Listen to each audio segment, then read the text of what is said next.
আসসালামু আলাইকুম। বিদেশেতে বহুত রকমের কাজ করার লাগে। দেখেন আমি মূলত করি কারেন্টের কাম, প্লাম্বার কাম, টাইলের কাম। দেখেন আজকে আমি ঘাস সাফা করতে আইছি।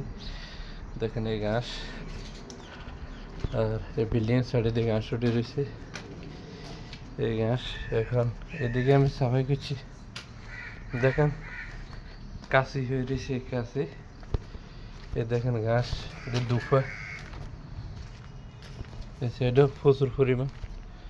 সকালে সকালে রোদ্রও বহুত তেজ। দেখেন এটা পুরো সাফাই করছি।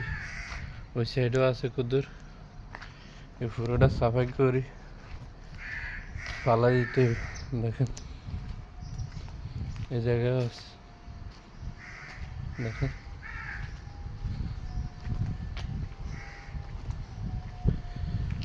দেখেন আর কি সুন্দর একটা পেয়ারা গাছ। ওকে, আল্লাহ হাফেজ।